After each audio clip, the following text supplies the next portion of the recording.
Bem, bom dia, colegas. Estamos dando início à 38ª sessão ordinária do Tribunal Pleno, a se realizar no dia de hoje, sob a nossa presidência. Presente a sessão, o digno representante do Ministério Público, o Procurador-Geral de Justiça, Alexandre Torinho, que a gente dá as boas-vindas. Aprovação da ata resenha da sessão anterior. Ninguém discute. Aprovada. Aqui dá meu beijo. Tudo bem.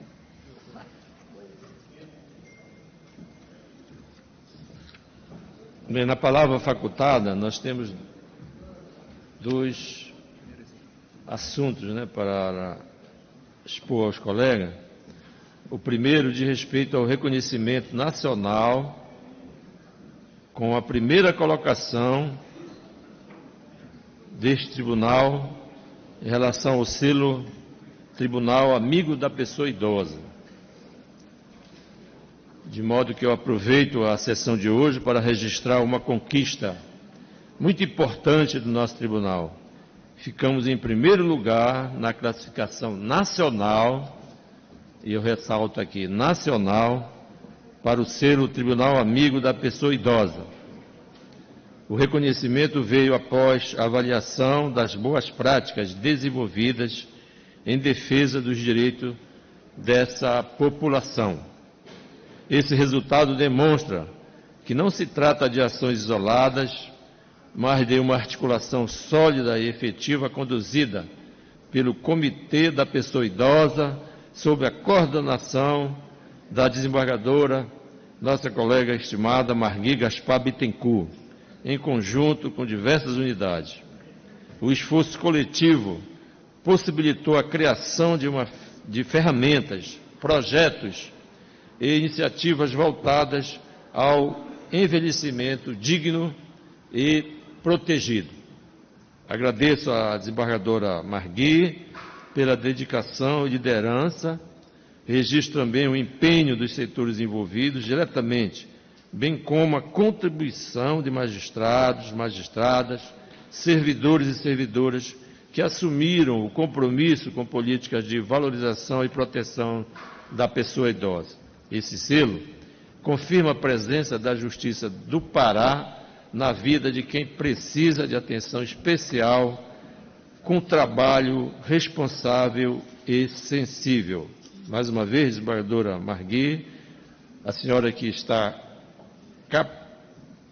capitaneando esta ação, nossos parabéns e passo a palavra a Vossa Excelência.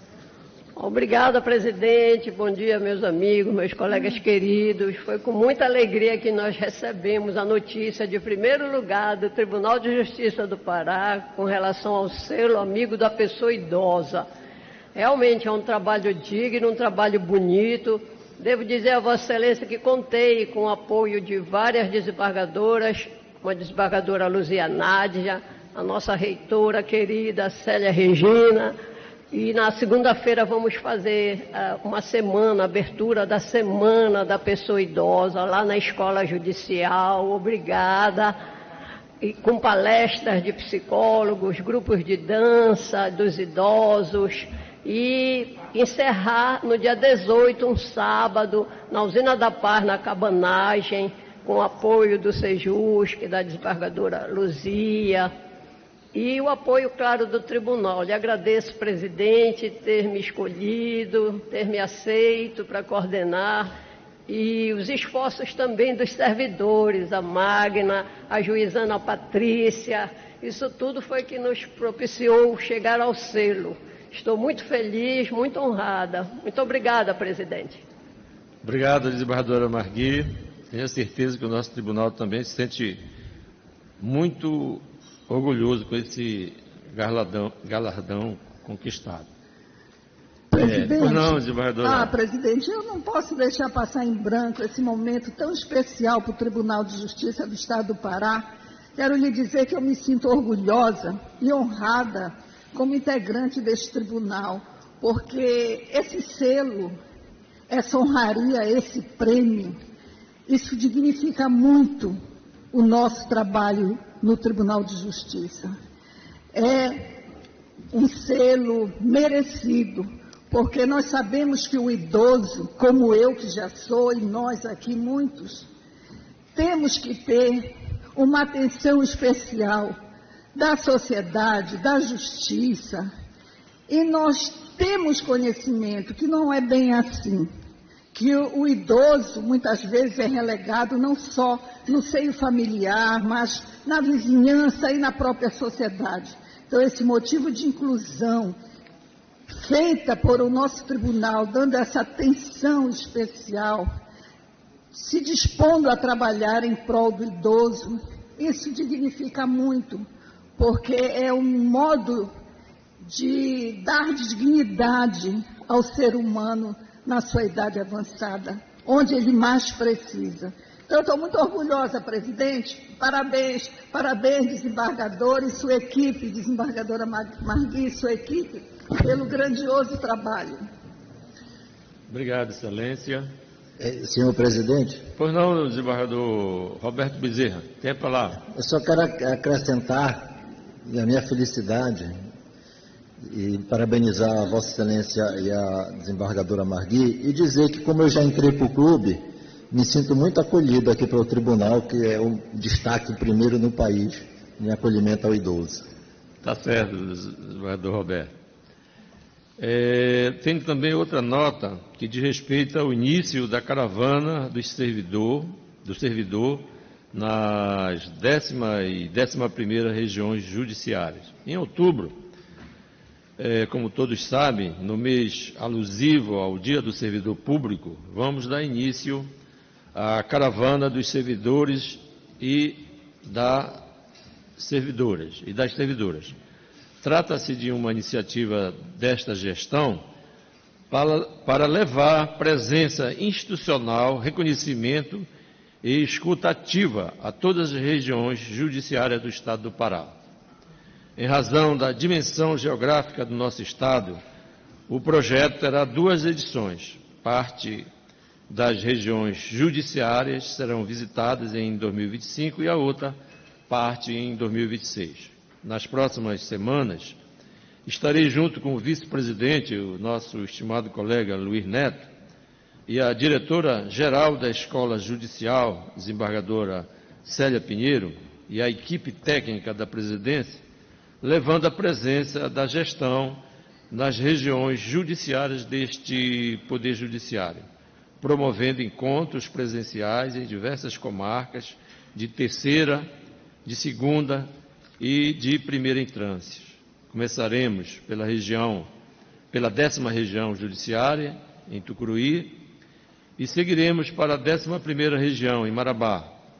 Nessas visitas, teremos uma agenda que inclui rodas de conversas, apresentações institucionais, momentos de escuta e integração, além da entrega de medalhas de bons serviços a servidores e servidoras que se destacam pela dedicação.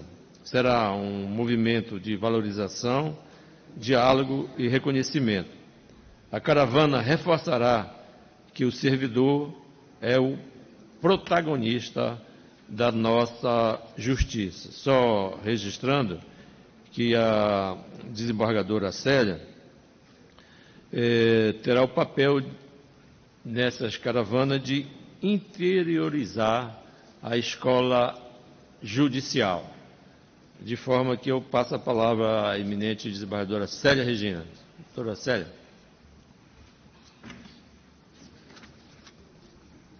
Presidente, mas eu me limito tão somente a agradecer a Vossa Excelência pelo respeito ao servidor, ao magistrado do Poder Judiciário do Estado do Pará e aceitar e implementar um projeto da escola de interiorização da escola judicial no Poder Judiciário do Estado do Pará.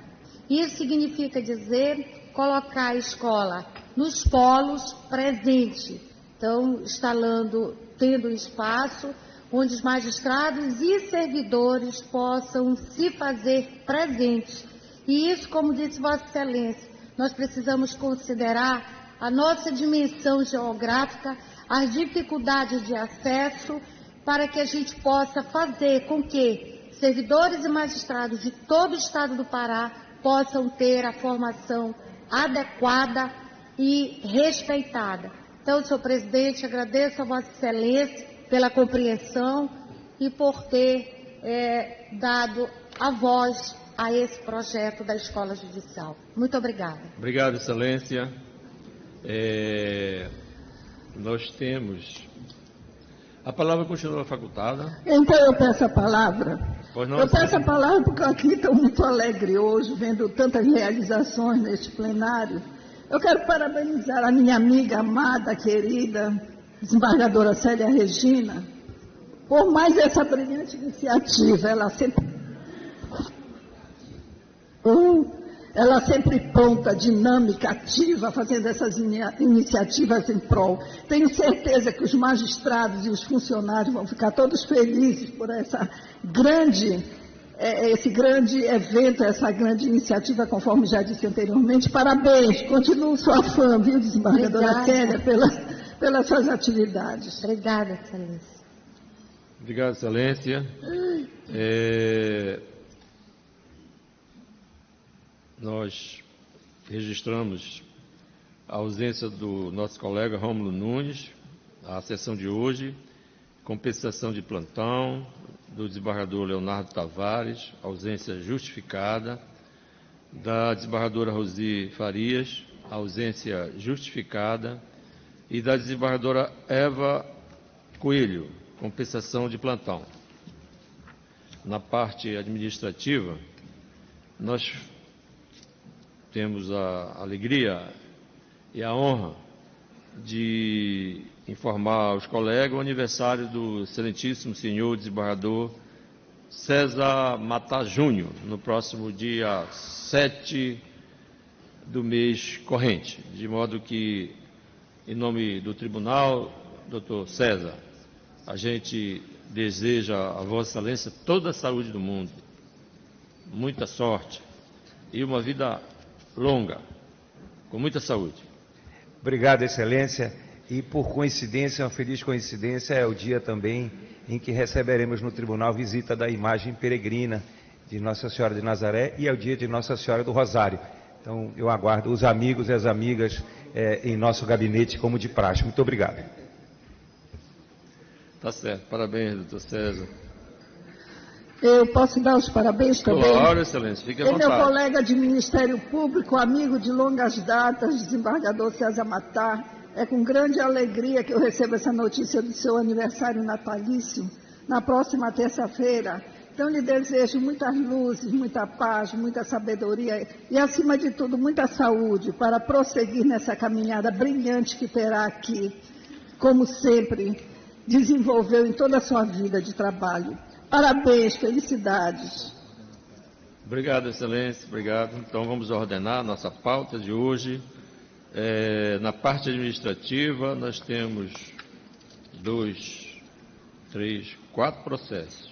O primeiro é um processo administrativo disciplinar em face de magistrados. Está com vista para o nosso eminente colega Constantino Guerreiro. Me parece que vai ser adiado, né, desembargador Constantino? A relatora não está presente, será adiado, né, esse feito, né? Obrigado. Adiado o feito, então, número 1, da nossa parte administrativa. O segundo processo é um recurso administrativo, o terceiro igualmente, e o quarto também, todos da relatoria da nossa colega Exilda Mutran. Vossa Excelência julga, desembargadora Exilda? Julgo sim, presidente. Muito obrigado, Excelência. Processos judiciais eletrônicos pautados, nós temos o feito número 5, é um agravo interno em recurso especial. O relator é o nosso estimado colega, vice-presidente Luiz Neto. Vossa Excelência julga? Julgo, presidente. Obrigado, Excelência. Número 6 da nossa pauta é uma medida cautelar em ação direta de inconstitucionalidade. A relatora é a desembargadora Célia Pinheiro. Vossa Excelência julga? Julga, Excelência. Obrigado, Excelência. E temos o processo número 7, uma medida cautelar, ação direta de inconstitucionalidade. A relatoria do eminente colega, presidente do TRE, do desembargador José Maria Teixeira do Rosário. Vossa Excelência julga, desembargador? Sim, José Maria. Obrigado. E temos no feito número 8, uma ação direta de inconstitucionalidade, relatoria da desembargadora Rosileide Cunha. Vossa Excelência julga, desembargadora Rosileide? Sim, presidente. Obrigado, Excelência. E temos também uma petição criminal. O relator é o eminente desembargador Pedro Sotero. Vossa Excelência julga, desembargador Pedro Sotero? Vai retirar de pauta. Então, o processo número 9 é retirado de pauta a pedido do relator. Desembargadora Sara Castelo Branco pede a palavra. Tem a palavra, Excelência. Pela ordem, Excelência, bom dia a todos. Com referência ao feito número 9, eu gostaria de me declarar neste momento suspeita para julgar. Então, que fique registrado a suspeição. Por motivo de foro íntimo. Obrigado. Presidente, essa palavra, da mesma forma, número 9, suspeição por foro íntimo, por gentileza. Obrigado. Registre, tá? Registrado. Excelência, eu também quero registrar minha suspeição. Obrigado, Excelência. Então, registradas a suspeição desse processo das eminentes colegas Sara Castelo Branco, desembargadora Vânia Bittar e desembargadora Gleide Moura. O último feito é o número 10, agravo interno e mandado de segurança civil. A relatora é a nossa colega estimada Luana Santalice. Vossa Excelência julga? Julgo, presidente. Obrigado. Então vamos iniciar o julgamento pela ordem das sustentações orais. Vamos inicialmente ao número 7. A sustentação oral será feita pelo requerente, de modo que, se for favorável, né, o relator ao requerente, é isso mesmo, desembargador? É isso, Excelência. Então, o requerente, por gentileza, pode se dirigir à tribuna. O representante. Doutor João. Bom dia, Excelência. Bom dia, Excelência. Uma vez que é favorável ao pleito de Vossa Excelência abre mão da sustentação? Eu abro mão da sustentação, Excelência, e Obrigado. Fico à disposição para qualquer esclarecimento. Obrigado. Com certeza. Desembargador José Maria Teixeira do Rosário, Vossa Excelência tem a palavra. Excelência, eu posso julgar pela emenda?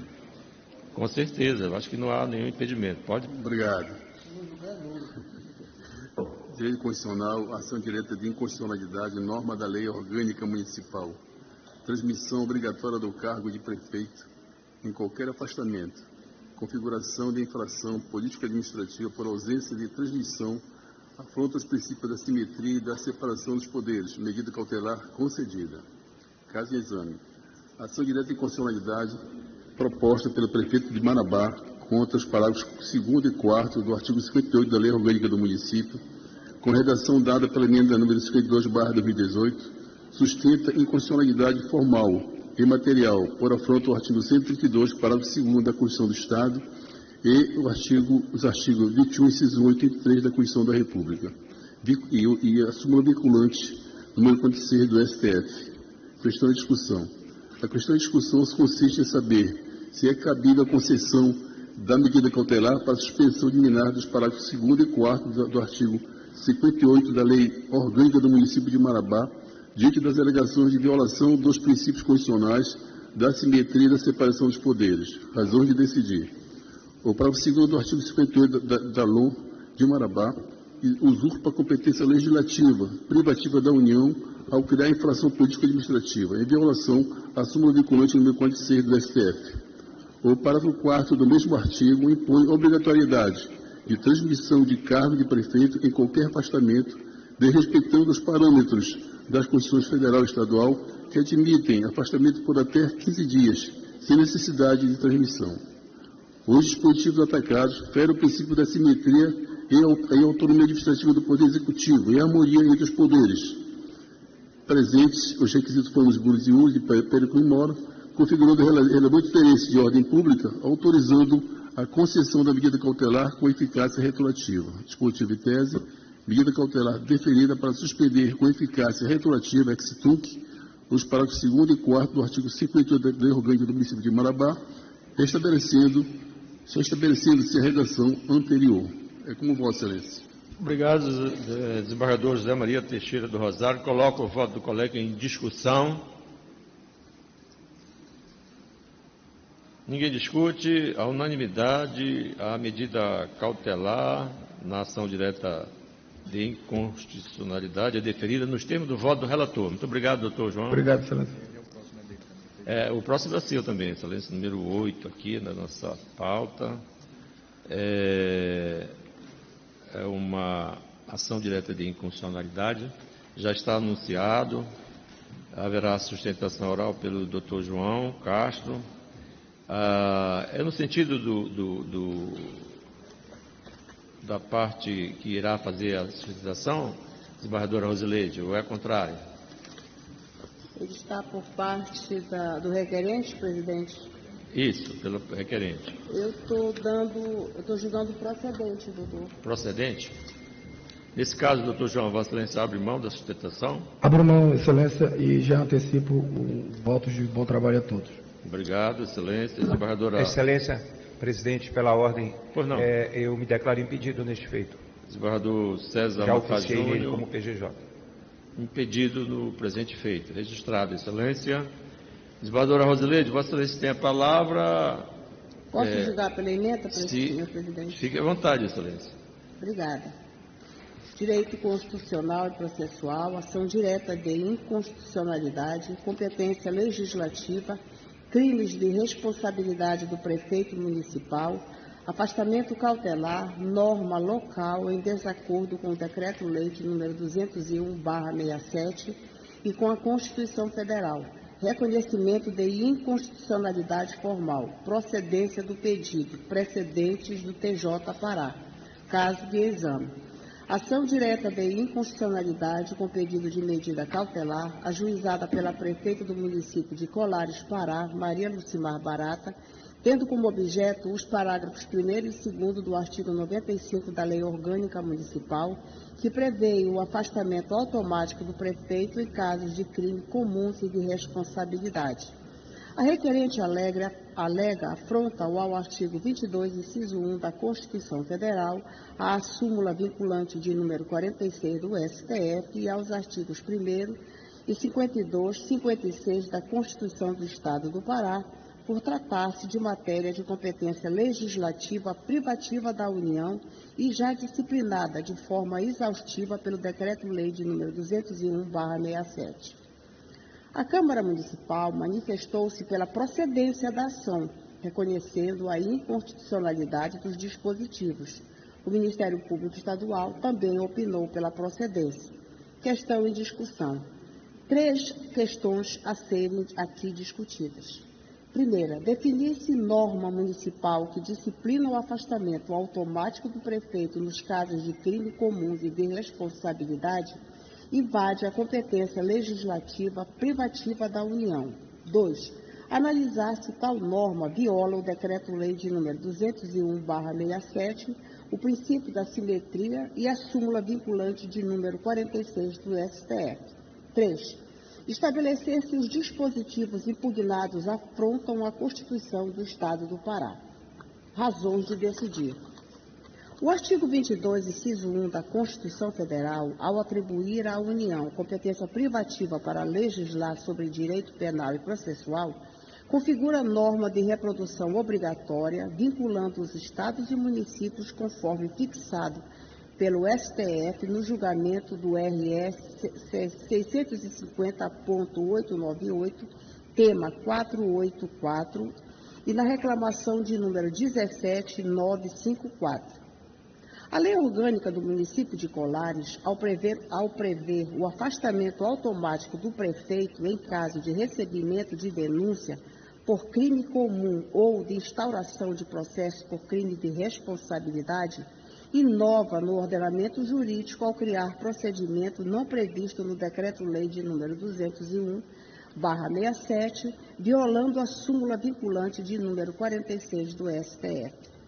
O afastamento cautelar do prefeito durante o processo de responsabilização por crimes de responsabilidade não possui previsão legal no decreto de número 201/67, sendo, portanto, vetada a sua instituição por norma municipal, como reconhecido em diversas ações diretas de inconstitucionalidades apreciadas por este tribunal.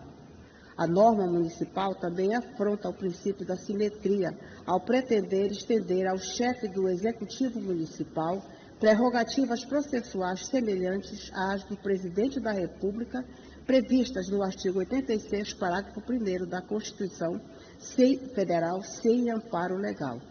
A jurisprudência do STF, consolidada nas súmulas 722 e vinculante de número 46, é clara ao afirmar que compete exclusivamente à União legislar sobre crimes de responsabilidade e seus respectivos procedimentos, sendo inconstitucionais as normas estaduais ou municipais que contrariem essa regra. A inconstitucionalidade dos dispositivos impugnados foi reconhecida expressamente pela própria Câmara Municipal de Colares, bem como pelo Ministério Público Estadual, corroborando o vício formal da norma. Dispositivo e tese. Tese de julgamento. A definição dos crimes de responsabilidade e o estabelecimento das respectivas normas de processo e julgamento são de competência legislativa privativa da União, conforme o artigo 22, inciso 1 da Constituição Federal. Norma municipal que inove no ordenamento jurídico ao prever afastamento cautelar do prefeito municipal durante processo por crime de responsabilidade sem amparo no Decreto-Lei de número 201/67, é formalmente inconstitucional. Os municípios não têm competência para legislar sobre procedimentos processuais penais ou político-administrativos relativos à responsabilização de prefeitos, ainda que previstos em sua lei orgânica, por se tratar de matéria reservada à legislação federal. O princípio da simetria constitucional não autoriza a replicação no âmbito municipal de prerrogativas aplicáveis exclusivamente ao presidente da República. Ação julgada procedente para declarar com efeito ex tunc e erga omnes a inconstitucionalidade formal dos parágrafos 1º e 2º do artigo 95 da Lei Orgânica do Município de Colares, nos termos da fundamentação. Senhor presidente, no meu voto eu cito de forma relevante os artigos que eu usei para fundamentar esta minha decisão, trouxe julgados no mesmo sentido do ministro Roberto Barroso, do ministro Alexandre de Moraes, da desembargadora Célia Regina de Lima Pinheiro e também de minha relatoria. É como voto, senhor presidente. Obrigado, excelência. Coloco em discussão o voto da colega Rosileide Cunha. Ninguém discute, unanimidade. O pedido formulado na ação direta de inconstitucionalidade é julgado procedente nos termos do voto da relatora. Obrigado, doutor João. Obrigado, excelência. Deus abençoe a todos. Obrigado. Vamos ao feito 10 ainda, inversão de pauta. No grau interno e mandado de segurança, já anunciado. Nesse caso, o nosso regimento é uma das exceções que permite a sustentação oral. A relatora, a desembargadora Luana Santalices, o doutor Rômulo Acácio de Araújo irá fazer a sustentação oral.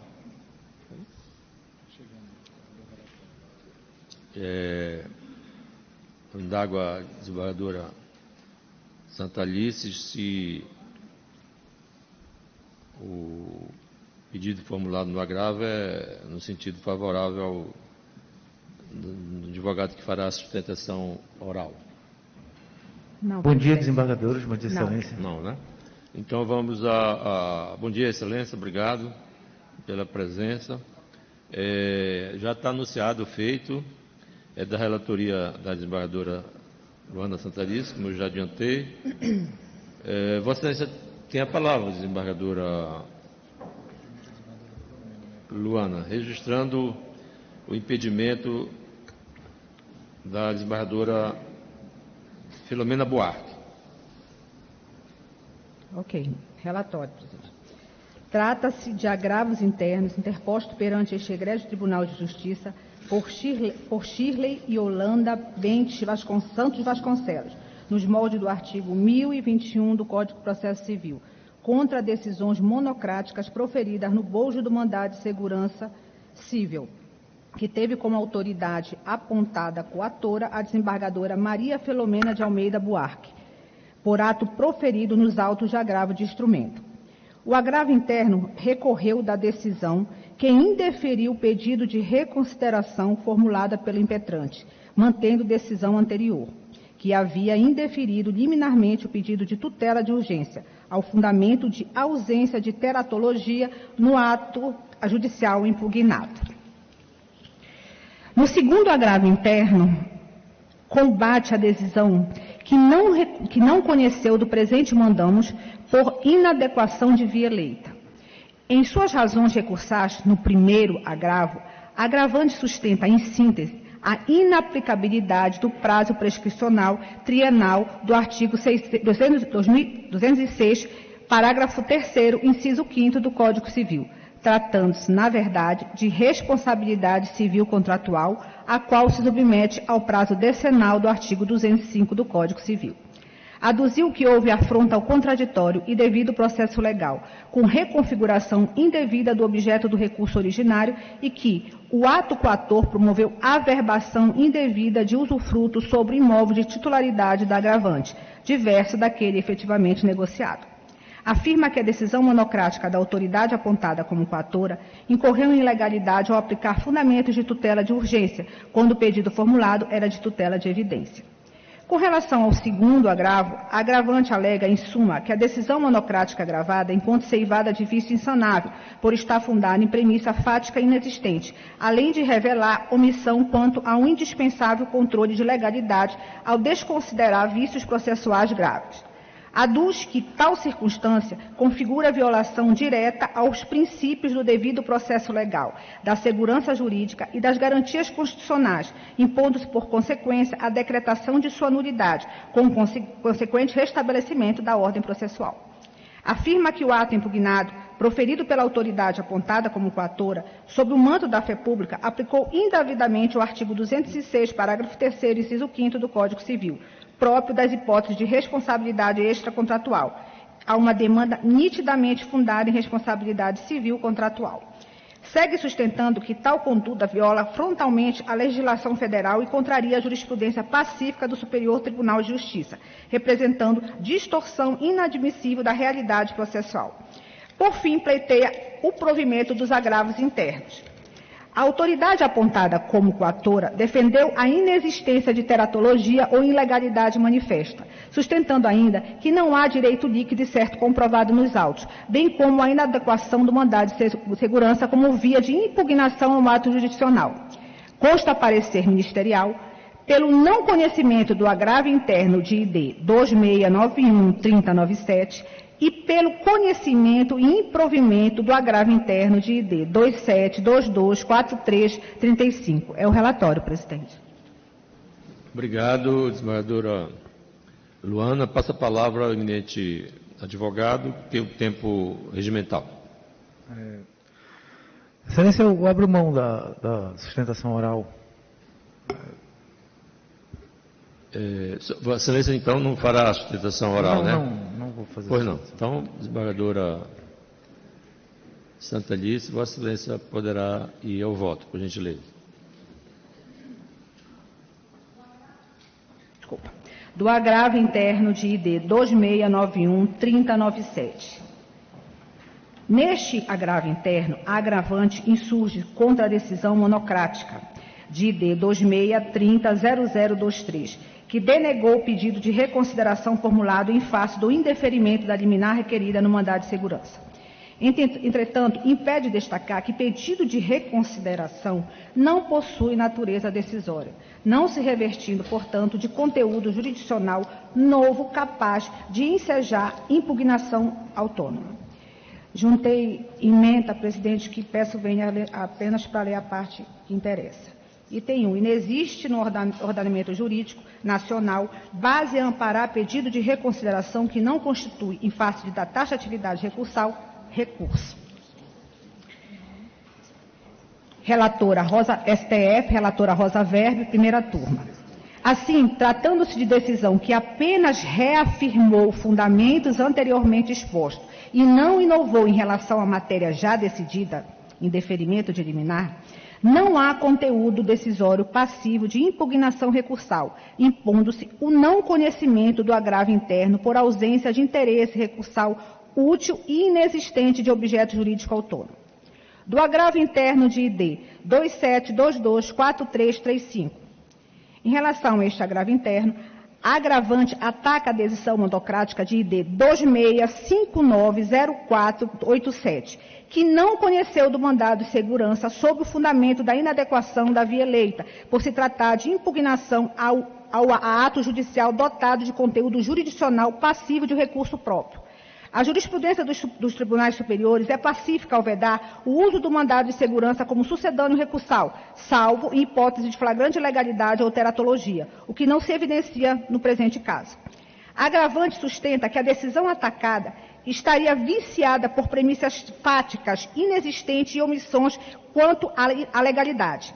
Aduz ainda que a autoridade coatora, valendo-se da fé pública, aplicou indevidamente o artigo 206, parágrafo 3º, inciso 5º do Código Civil, relativo à responsabilidade extracontratual, quando a controvérsia trataria de responsabilidade contratual, sujeito ao prazo decenal de 205 do mesmo diploma. No entanto, tais alegações, por mais relevantes que sejam ao exame do mérito recursal, não constitui fundamento apto a caracterizar a teratologia ou manifesta ilegalidade na decisão jurisdicional. Tampouco comprometem a rigidez do processo judicial que tramitou com contraditório e ampla defesa. A utilização do mandado de segurança nesses termos configura desvirtuamento da via eleita. A questão posta deve ser resolvida dentro dos marcos recursais próprios, no caso, pelo agravo interno interposto no agravo de instrumento originário. Neste ponto, é necessário reafirmar o teor da súmula 267 do STF. Não cabe mandado de segurança contra ato judicial passivo de recurso ou correição. Juntei ainda a jurisprudência que peço venha para ler apenas a parte que interessa. A jurisprudência desta Corte Superior é firme no sentido de que o mandado de segurança não pode constituir-se em sucedâneo recursal sob pena de se desnaturar a sua essência constitucional. STJ, relator, ministro Jesuíno Rissato, desembargador convocado do TJDF-T. Ausente qualquer desses vícios excepcionais, mantém-se a impropriedade da via mandamental e, por conseguinte, a decisão que não conheceu do mandado de segurança merece ser mantida. O agravo interno, pois, apresenta-se como um mero inconformismo com decisão acertada e lastreada em jurisprudência pacífica e não traz argumentos novos ou relevantes que justifiquem a reforma da decisão recorrida. O artigo 1201, parágrafo 4º do Código de Processo Civil dispõe, peço venha para não ler porque está no voto e os desembargadores já têm acesso. Diante da improcedência manifesta, com nítida finalidade protelatória, é cabível a aplicação da multa de 5% sobre o valor atualizado da causa revertida em favor da parte agravada. Diante do exposto, não conheço do agravo interno de ID 2691-3097 por ausência de conteúdo decisório no pedido de reconsideração. E conheço e nego provimento ao agravo interno de ID 27224335, mantendo em toto os termos da decisão monocrática desgastada, com aplicação de multa de 5% sobre o valor corrigido da causa nos termos do artigo 1021, parágrafo 4º do Código de Processo Civil. É como eu voto, presidente. Obrigado, excelência. Coloco em discussão o voto da eminente colega. Quem discute, a unanimidade. Prevalece o voto da relatora nos termos anunciados. Muito obrigado, doutor. Obrigado, excelências. Vamos agora ao feito número 6, ainda em inversão. Haverá sustentação oral por ambas as partes. Medida cautelar já anunciada. A relatora, desembargadora Célia Pinheiro, a quem eu passo a palavra.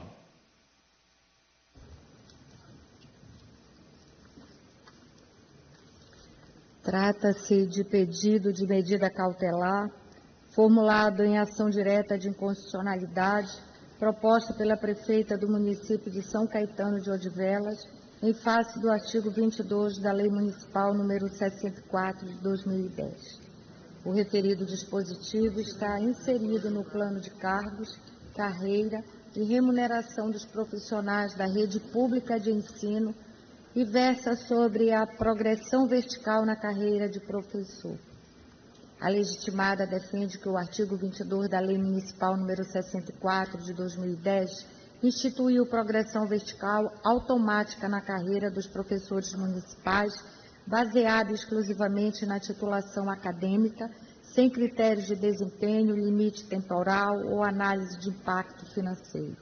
Afirma que tal mecanismo gera efeito cascata na remuneração, na medida em que cada progressão serve de base para o cálculo de novas gratificações, ocasionando aumento exponencial da folha de pagamento e comprometimento das finanças municipais. Alega violação aos princípios da legalidade, moralidade, eficiência, economicidade e responsabilidade fiscal, bem como aos artigos 39, parágrafo 9º e 208 da Constituição do Estado do Pará.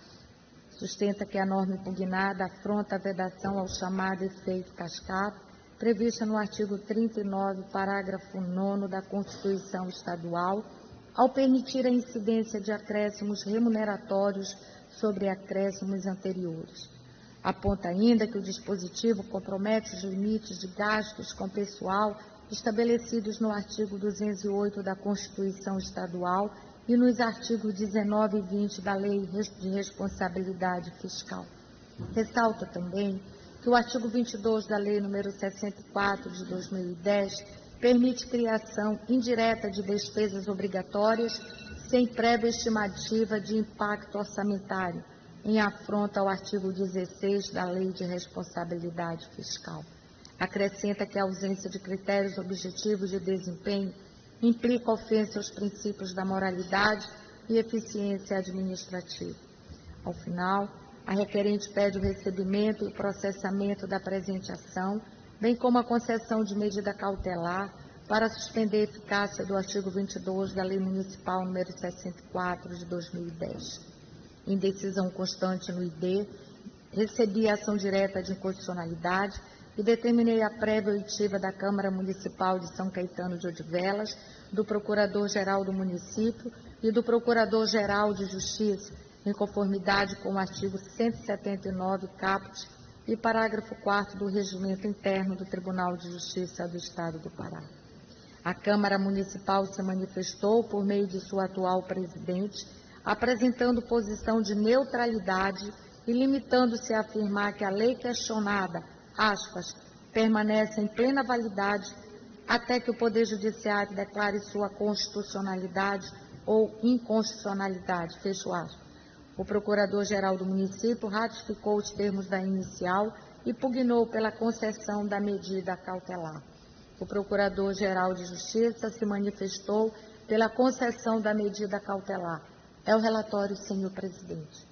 Obrigado, desembargadora Célia. Então, eu passo a palavra à parte interessada, município de São Caetano de Odivelas, doutora Sâmia Guerreiro. Vossa Excelência tem a palavra pelo tempo regimental. Obrigada, excelência. Excelentíssimos senhores desembargadores, presidente, senhora relatora, membros desse agrégio tribunal, ilustres representantes do Ministério Público e os demais presentes, bom dia. Tenho a honra de dirigir-me a vossas excelências como Procuradora-Geral do município de São Caetano de Odivelas, para sustentar a urgente necessidade de suspensão e, ao final, declaração de inconstitucionalidade do artigo 22 da Lei 64 de 2010. Em síntese, a ação direta de inconstitucionalidade visa extirpar do ordenamento jurídico municipal um dispositivo legal que, lamentavelmente, tem gerado um cenário de extrema instabilidade financeira e comprometimento orçamentário ao município.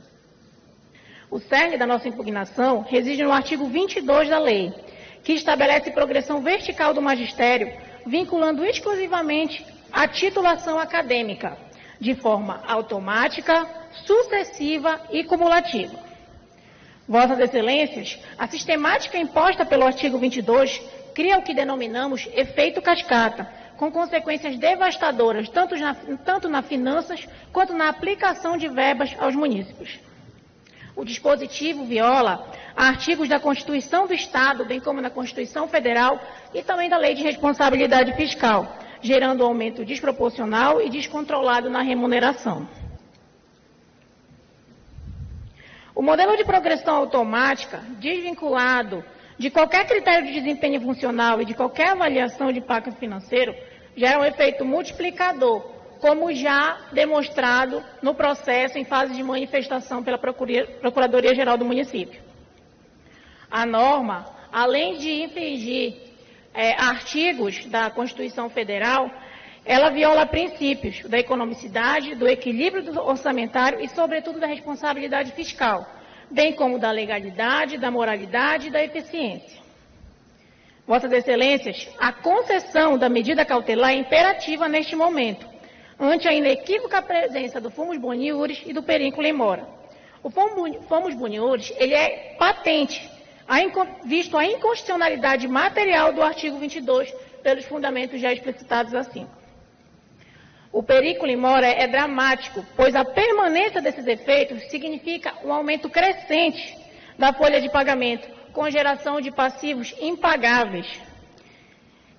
A medida cautelar, nesse contexto, busca justamente suspender esses efeitos prejudiciais. Excelências, que fique claro que o município não busca desvalorizar os seus professores, e sim restabelecer o equilíbrio entre a valorização profissional e a viabilidade econômica do serviço público. Diante de todo exposto, o município de São Caetano de Odivelas roga a este egrégio Tribunal Pleno pelo deferimento da medida cautelar para determinar a imediata suspensão dos efeitos dos artigos 22 da Lei Municipal 64 de 2010, visto que a continuidade de progressões verticais causa um tamanho desequilíbrio fiscal e, ao final, a declaração da inconstitucionalidade do referido artigo, a fim de resguardar o interesse público, a moralidade administrativa e a integridade das finanças municipais. Desde já agradeço a elevada atenção de Vossas Excelências. Muito obrigada. Obrigado, doutora Sâmia. Eu passo agora a palavra ao interessado município, aliás, Sindicato dos Trabalhadores da Educação Pública do Estado do Pará, SITEP, o eminente advogado Valmir Brelage. Vossa Excelência tem a palavra pelo tempo regimental. Pois não. Excelentíssimo senhor presidente, senhoras desembargadoras, senhores desembargadores, senhor representante do Ministério Público. Pois bem, Excelência, esta ação direta de inconstitucionalidade, ela foi proposta em julho de 2025 pela prefeita, ironicamente chamada professora Leila, de São Caetano de Odivelas. Ela alega que o artigo 22 do PCCR, dos servidores do município, que é uma lei de 64 de 2010, ela é inconstitucional. Esse artigo, ele prevê a progressão vertical do professor, e é bem simples, no mesmo cargo, é bom dizer isso, cargo de professor, em relação à qualificação profissional voltada a graduações e pós-graduação. Ou seja, o servidor, o professor, adquire um nível superior, por exemplo, desembargadora, e passa para um outro nível no mesmo cargo. Em especialização também vai para outro nível e doutorado também. Então isso tem que deixar bem claro, no mesmo cargo. Agora, antes de entrar nessa discussão propriamente dita, é importante informar uma omissão que a Prefeitura deixou de prestar aqui nesta ação. Esta lei, que eu já disse que é de 2010, ela foi cumprida até 2022. A prefeita ingressou em 2020 e deixou de cumprir em 2022. O Sintep ingressou com uma ação civil pública em 2022. Essa ação civil pública tramitou, obteve o parecer favorável do Ministério Público e foi julgada procedente no dia 29/4/2024. Totalmente procedente. O município recorreu, ele está tramitando neste tribunal, Excelência Relatora, e a senhora é a relatora, inclusive, deste processo, tratando da mesma questão. E a Prefeitura, infelizmente, não falou esse detalhe, que é muito importante. Então, vejam bem, diversos municípios do estado do Pará já ingressaram com esse tipo de ação, com a mesma situação envolvendo a progressão automática, ou seja, o professor obtém um determinado nível de escolaridade e passa para o outro cargo. Já aconteceu, por exemplo, em Altamira, Medicilândia, Uruará, Pacajá, Marabá, Tucuruí, Curralinho. Só que lá era um outro fundamento. Eles diziam que o professor, quando adquire o nível superior, por exemplo, que ele está no nível médio, ele não pode passar para outro cargo, porque isso incorre numa ascensão, uma entrada do professor num outro cargo. Então isso é inconstitucional. Esse é o argumento.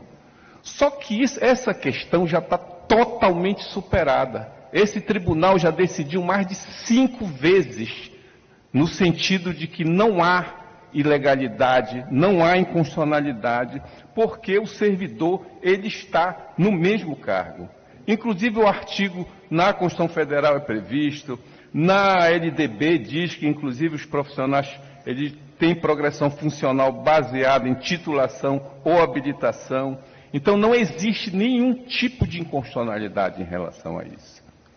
Infelizmente, eu vou fazer essa ressalva, o Ministério Público ainda compreende que é inconstitucional, baseado numa decisão, com todo respeito, totalmente superada. O Supremo Tribunal Federal já decidiu isso várias vezes, tanto que as prefeituras pararam de ingressar com esse tipo de ação. Só que no presente caso aqui, é um outro argumento. Eles argumentam que viola o artigo 39 da Constituição Estadual, que trata do efeito cascata, e o artigo 208 da Constituição Estadual, que não tem nada a ver, que fala despesa com pessoal ativo e inativo do Estado, o município não poderá exceder o limite estabelecido na lei complementar, que é a Lei de Responsabilidade Fiscal. Então, antes de analisar essa questão, nós temos que mirar no que nós estamos discutindo aqui, agora, que é a concessão ou não de uma liminar, se preenche ou não esses requisitos. E nós entendemos aí que na probabilidade do direito e no perigo do dano, nenhum caso está preenchido, e tem que ser preenchido os dois simultaneamente. A probabilidade do direito não existe. Eles dizem que há o efeito cascata, fazendo uma outra interpretação do que é efeito cascata. O servidor, na verdade, ele vai para um outro nível. Ele não vai para uma outra, ganha uma gratificação sobre a outra gratificação, não, isso está previsto. Ele vai para um outro vencimento, que isso é normal, não existe esse efeito cascata previsto. E também essa questão de dizer sobre dispositivo que fere os princípios da economicidade, do equilíbrio orçamentário, isso além de ser totalmente subjetivo, não existe a inconstitucionalidade. Qual é o artigo da Constituição que está sendo ferido?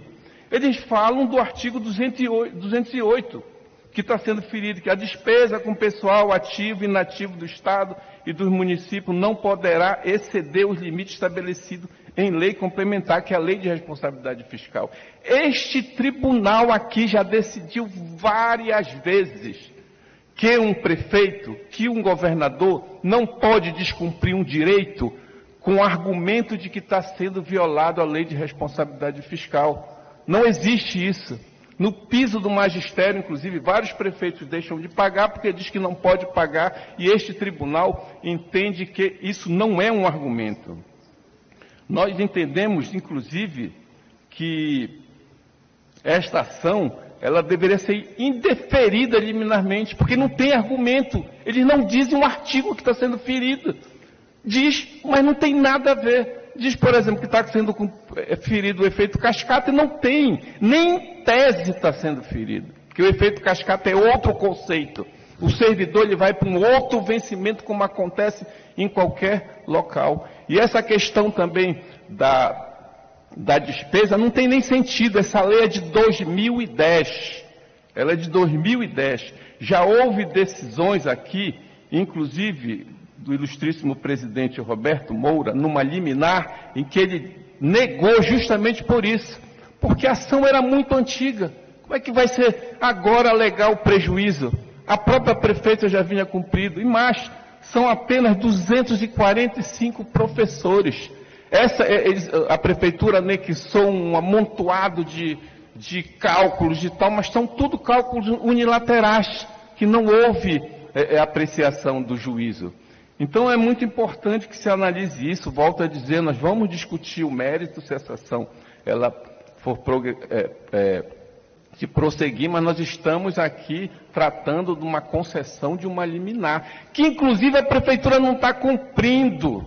Como é que ela diz que ela não pode, não quer pagar, não vai pagar, se ela nem está pagando?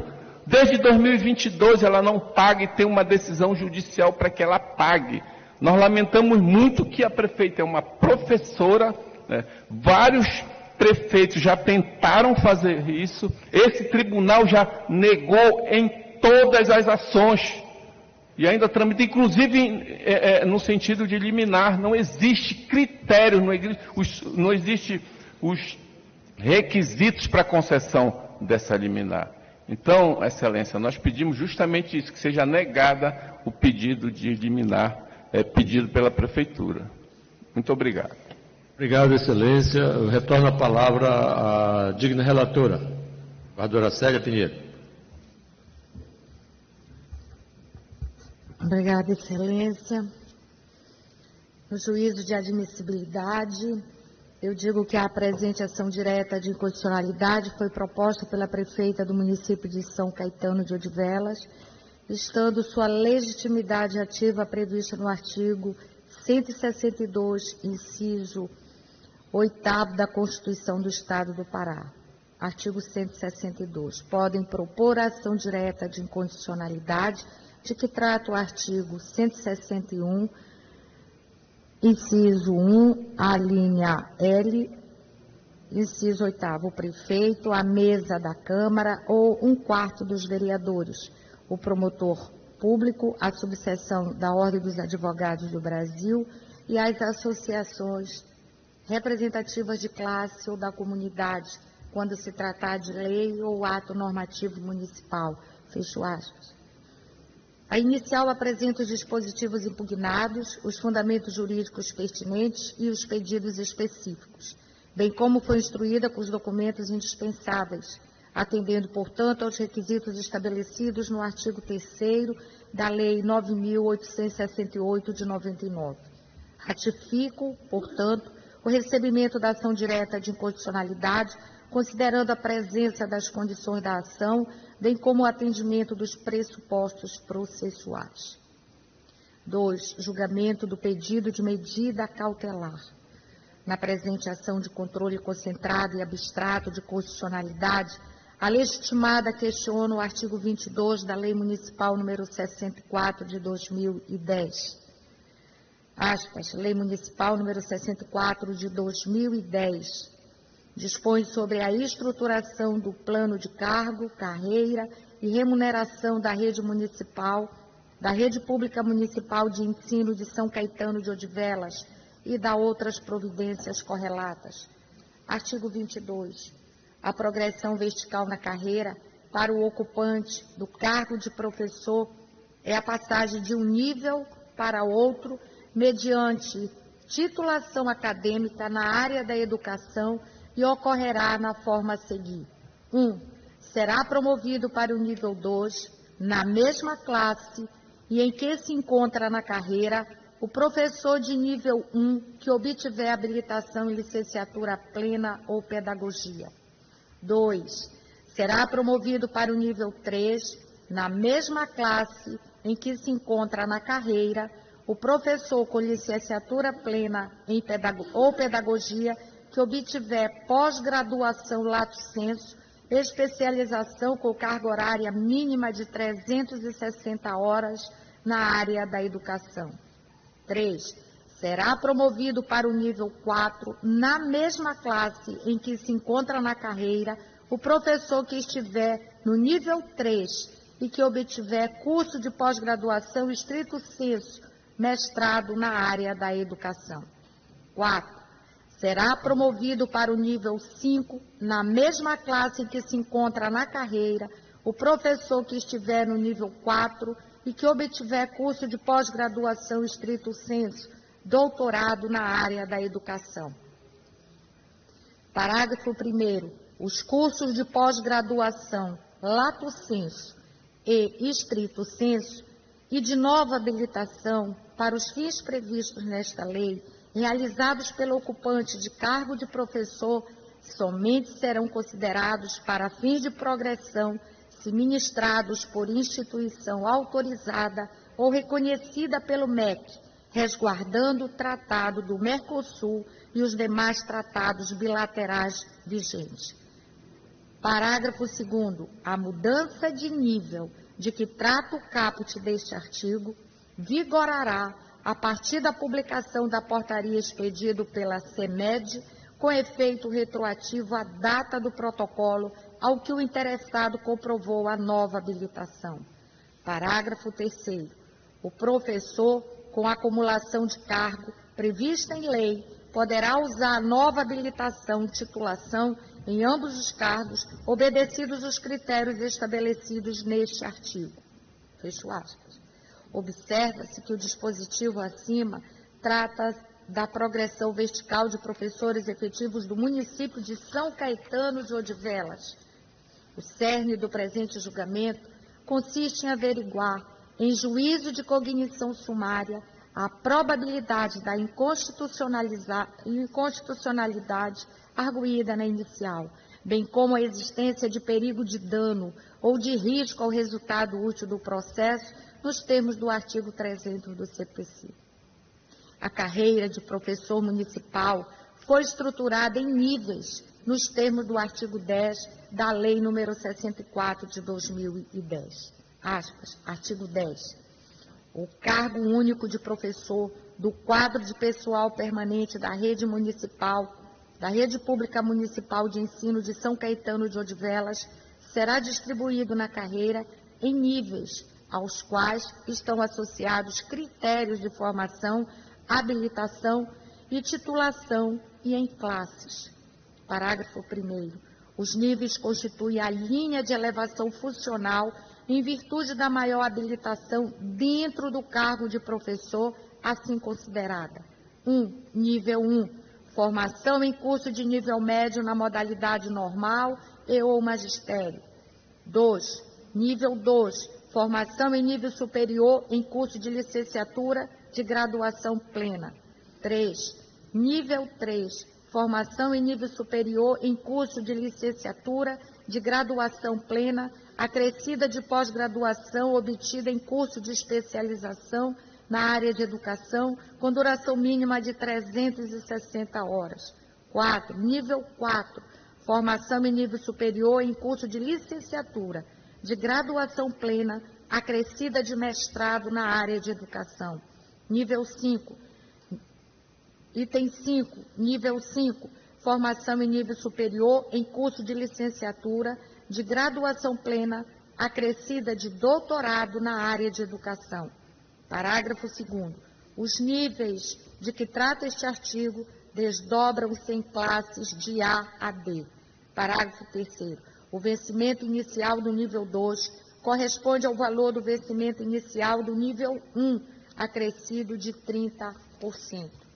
Parágrafo 4º. O vencimento inicial do nível 3 corresponde ao valor do vencimento inicial do nível 2, acrescido de 15%. Parágrafo 5º. O vencimento inicial do nível 4 corresponde ao valor do vencimento inicial do nível 3, acrescido de 20%. Parágrafo 6º. O vencimento inicial do nível 5 corresponde ao valor do vencimento inicial do nível 4, acrescido de 30%. Fecho aspas. Observa-se, em análise perfunctória, que a progressão vertical em análise não viola a Constituição Federal, pois não implica em mudança para cargo de carreira distinta, sem a realização de concurso. A súmula vinculante número 43 estabelece que, aspas, é inconstitucional toda modalidade de provimento que propicia ao servidor investir-se, sem prévia aprovação em concurso público, destinado ao seu provimento, em cargo que não integra a carreira na qual anteriormente investido. Fecho aspas. O que a referida súmula veda é a ascensão funcional para cargo distinto, em carreira diversa, sem concurso público.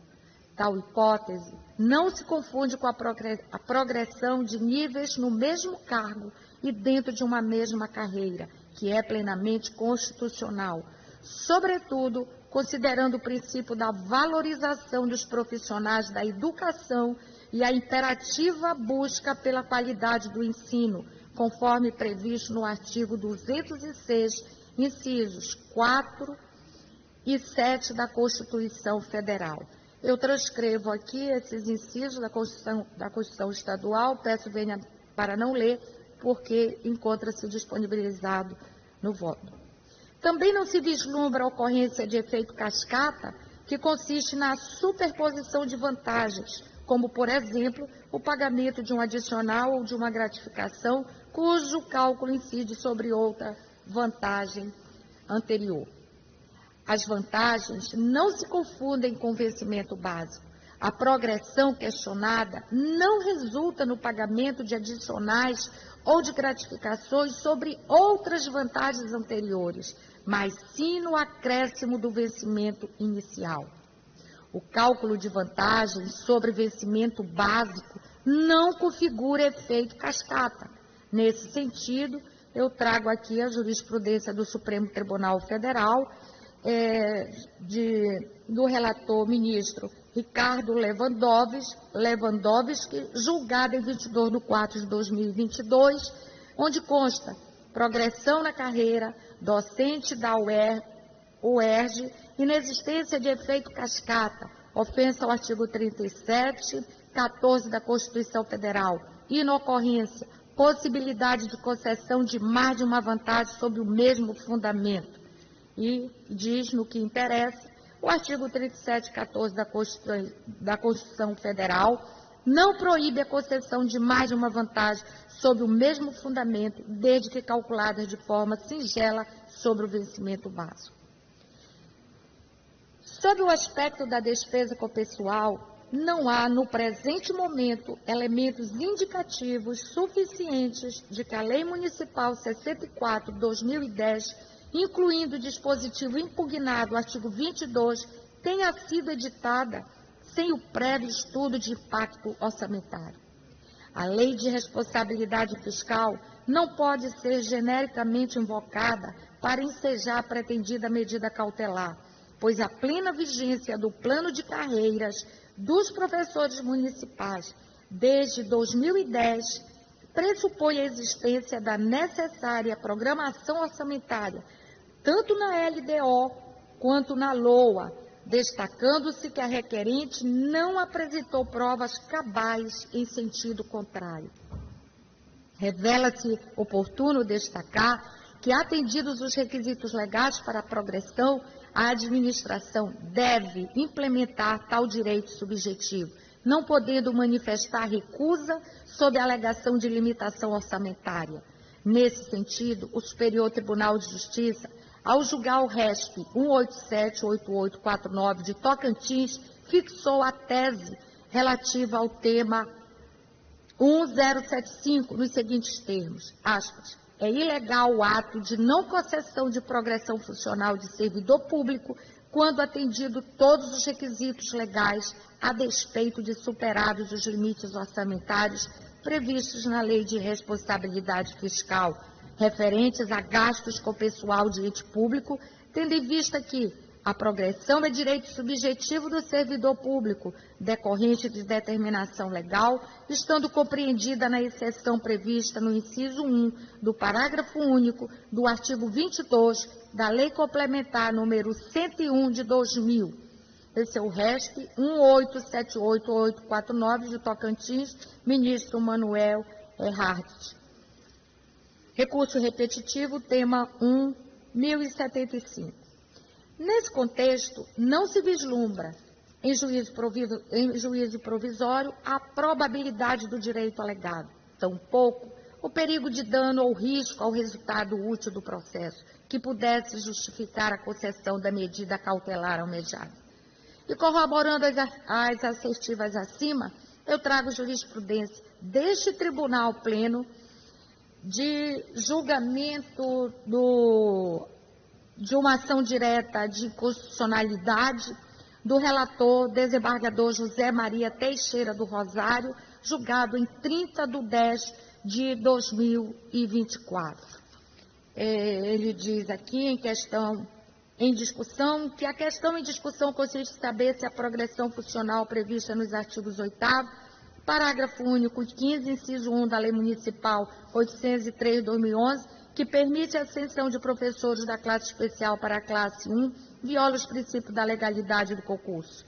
Nas razões de decidir, nos termos da jurisprudência do Supremo Tribunal Federal, ADI 3551 de Goiás, a progressão funcional entre classes dentro da mesma carreira não implica novo provimento, não havendo necessidade de concurso público para essa promoção.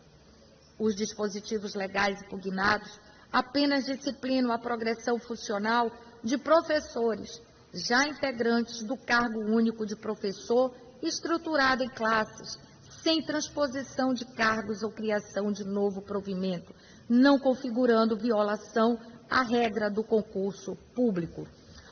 Esse caso se trata de uma ADI do município de Curralinho. E diante do exposto, senhores desembargadores, eu indefiro a medida cautelar pleiteada nos termos da fundamentação. Esse é meu voto, senhor presidente. Coloco em discussão o voto da eminente colega que defere na requerida. Ninguém discute? Vou colher os votos. Desembargadora Luzia Nádia, como vota Vossa Excelência?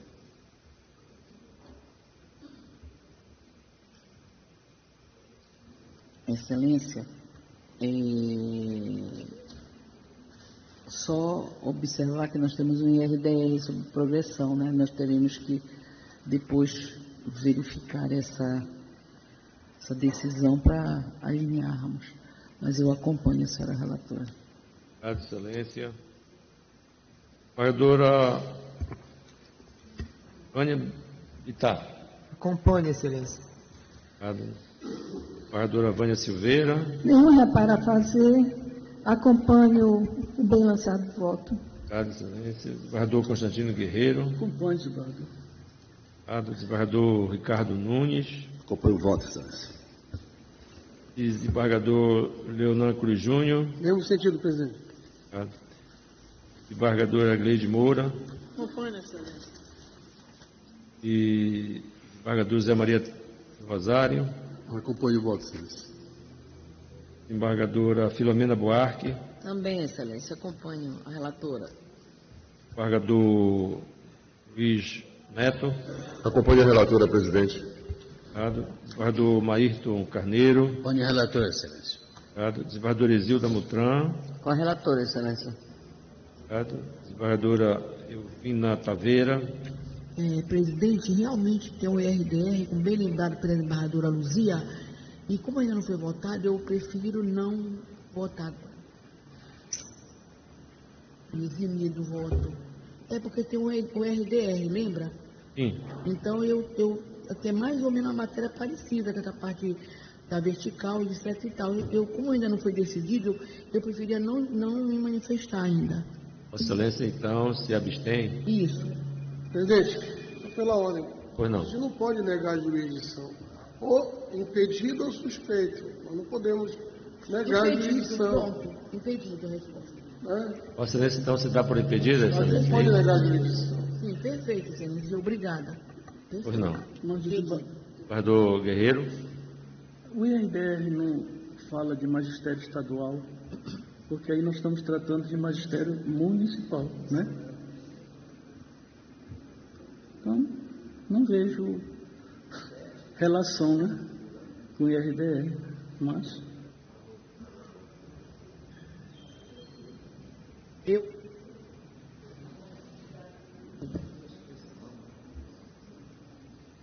Pois não, então a desembargadora Elvina se dá por impedida.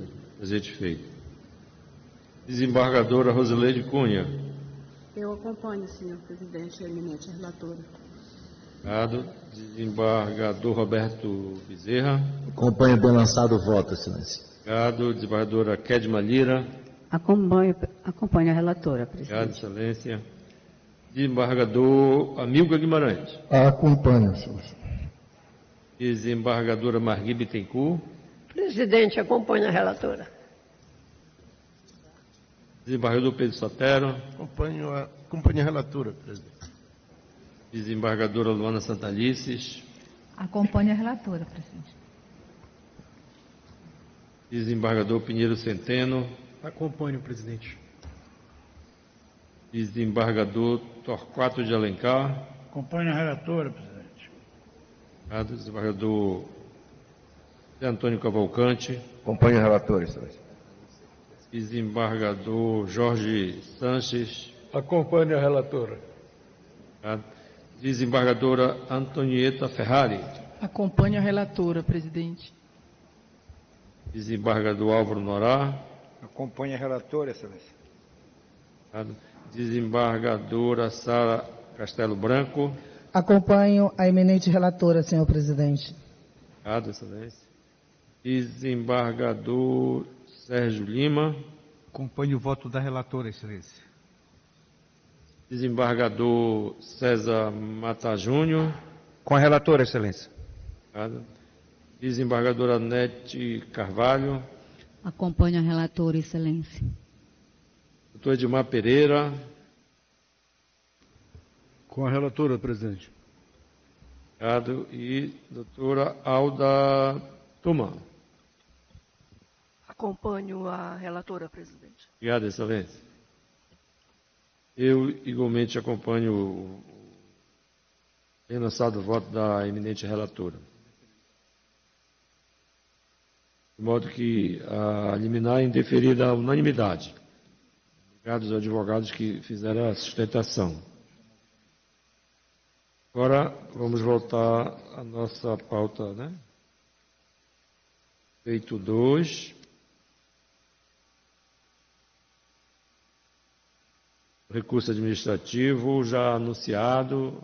A desembargadora Isilda Mutran tem a palavra, não haverá sustentação oral. Vossa Excelência, se puder, pode julgar pela emenda.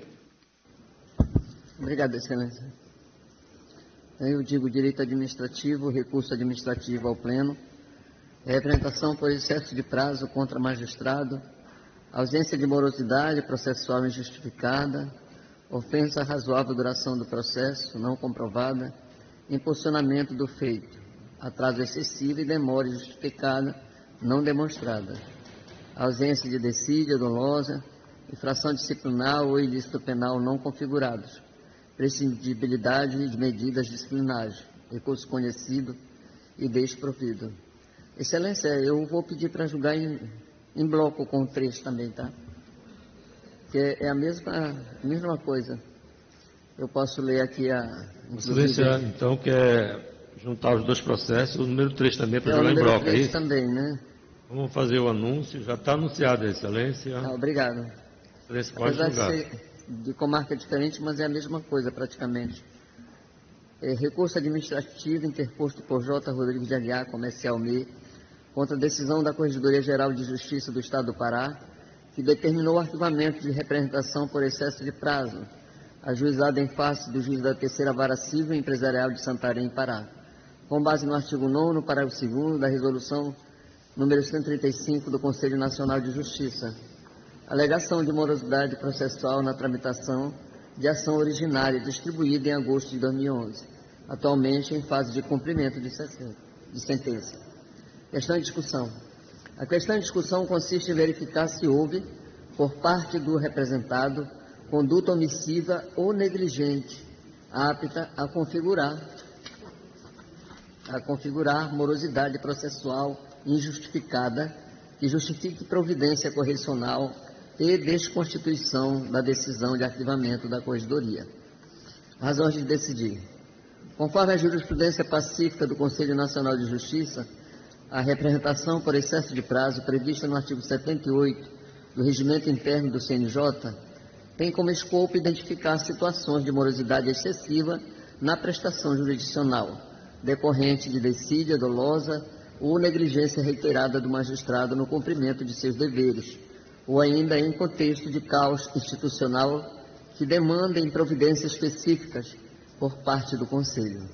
5. Nesse sentido, os precedentes consolidados do CNJ assentam que o arquivamento de reclamações por excesso de prazo é cabível na ausência de provas que evidencie desídia dolosa ou quando o eventual atraso encontra justificativa plausível em limitações logísticas e institucionais. 5. Análise dos autos da ação originária, processo número 0013-713, dígito 39/2011. Revela movimentação processual contínua, com a prolação de sentença, análise de recursos e impulsionamento regular, tanto na fase de conhecimento quanto na fase de cumprimento de sentença. 6. Eventuais lapsos temporais decorrem da interposição de diversos recursos por parte adversa e da prudência processual do juízo, diante de possível concessão de efeito suspensivo a agravo de instrumento. 7.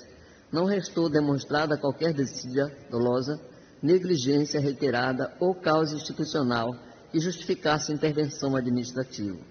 8. A atuação do juízo reclamado observou os limites estruturais e operacionais da unidade jurisdicional sem prejuízo à razoável duração do processo. Dispositivo e tese. Recurso administrativo conhecido e improvido, nos termos do voto. Excelência, é o meu voto. Senhor presidente. Pois não. Apenas aqui uma questão. No feito 2 e 3, eu estou impedido porque fui o prolator da decisão. No feito 4, consta na pauta meu impedimento, mas eu não estou impedido, porque o prolator da decisão foi a desembargadora Luzia Naja, que estava em exercício. Feito o registro, Excelência. Obrigado. Presidente, Obrigado. Da mesma forma, eu já declarei no sistema, eu estou impedido nos itens 2.3, que estão sendo apreciados agora, e também no quarto, que oficiei em ambos. 2, 3 e 4, é isso? 2, 3 e 4. Impedimento do desembargador César Matar Júnior. Senhor presidente, conforme o desembargador José Maia falou, fui eu que proferi a decisão, eu só queria que a relatora, por favor, me esclarecesse. Foi, Excelência. No feito número 4, né, Excelência? Eu já tinha até analisado o feito, e na concordância com a senhora relatora, mas temos que ver se não há impedimento, considerando que a decisão foi de recurso da decisão, não é isso? Então, mas o 4 ainda não está em julgamento, né? O julgamento é do 2 e 3, não é isso? 2 e 3, então, né? Eu só alertei. Isso. Tá certo, doutora? Então, a desembargadora conhece de ambos os recursos, porém nega provimento a eles. Em discussão, quem discute, a unanimidade prevalece o voto da relatora, nos termos já anunciados. Vamos agora ao feito número 4. Já anunciado, A relatora continua, a desembargadora Exilda Mutran. Então, nesse caso, Vossa Excelência está impedida, desembargadora? Desembargador, fez bem o desembargador José Maia, porque eu analisei realmente o processo, fez bem o desembargador Maia ter alertado, porque eu acredito que seja uma decisão da Corregedoria, e era eu que estava à frente na época, por ausência justificada. Está aí alguma missão, desembargador José Maia. Obrigado, Excelência. Então, a desembargadora Nádia, impedida nesse feito, é exemplo do desembargador César Matar Júnior. Apesar de constar como impedido o desembargador Roberto Bezerra, porém, ele não está impedido para proferir o julgamento. Passa a palavra, então, a... Presidente, eu peço a palavra, viu? Eu fiquei na dúvida, porque aqui no relatório do meu voto consta o doutor José Roberto, viu? Eu peço até desculpa à doutora Luzia, eu não tinha prestado atenção, mas consta que foi o doutor José Roberto. Pode ler aí o conteúdo. Mas eu estou com a decisão aqui, desembargadora Luzia. Então houve um... Então eu vou apenas retificar, Excelência. Tá? Corrigir, né, o relatório, né? Mando retificar. Pois não, Era obrigado. só no relatório isso aí. Não haverá sustentação, Excelência. Vossa Excelência tem a palavra, desembargadora. Obrigado, presidente. Ementa, direito administrativo, recurso administrativo, representação por excesso de prazo, inexistência de morosidade processual e disponibilidade de consulta à ordem cronológica de processos aptos a julgamento em consulta online pública, publicada no site oficial do Egrégio Tribunal de Justiça. Direito à informação e dever de transparência assegurados. Observância do artigo 12, parágrafo 2º do Código de Processo Civil. Eu digo, caso exame, recurso administrativo interposto contra a decisão da Corregedoria Geral de Justiça que determinou o arquivamento da representação por excesso de prazo, proposta em face da juíza de direito da primeira vara civil empresarial da comarca de Castanhal, com fundamento de inexistência de infração disciplinar e regular tramitação do feito originário. Processo 080-1374, dígito 79.2018.814.0015. As recorrentes alegam omissão quanto ao fornecimento de lista com a ordem cronológica de processos aptos a julgamento, nos termos do artigo 12, parágrafo 1º do Código de Processo Civil. Questão em discussão. A questão em discussão consiste em saber se há ilegalidade ou omissão administrativa imputável à magistrada ou ao cartório da primeira vara civil da comarca de Castanhal, pela eventual ausência de disponibilização da lista pública de ordem cronológica de julgamento nos termos do artigo 12, parágrafo 1º do CPC. Razões de decidir. A Corregedoria possui funções administrativas e disciplinares sem atribuição para controle de conteúdo de decisões judiciais.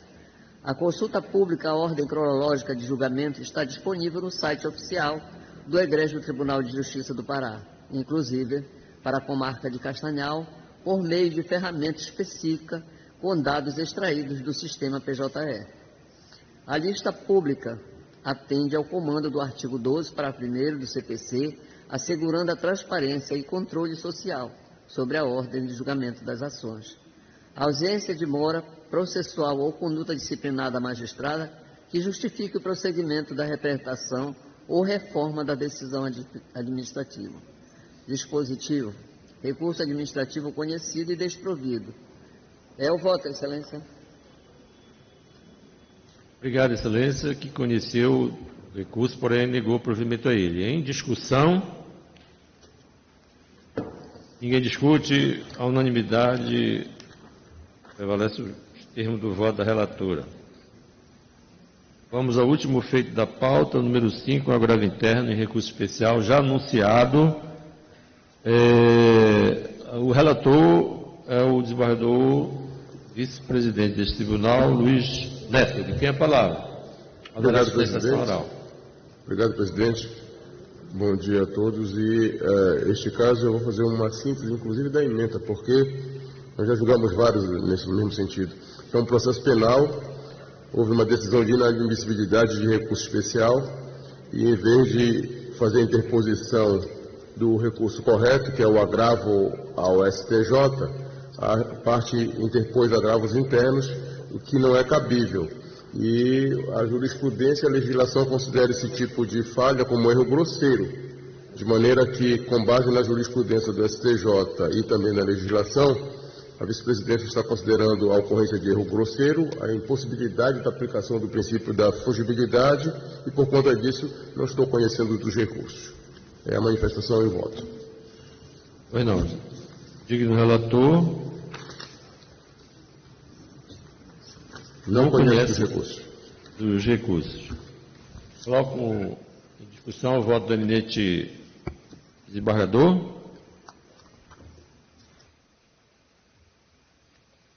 Unanimidade. Os recursos não são conhecidos nos termos do voto do eminente relator. Será o último feito na nossa pauta de hoje. De maneira que, agradecendo a presença de todos, declaro encerrada a sessão.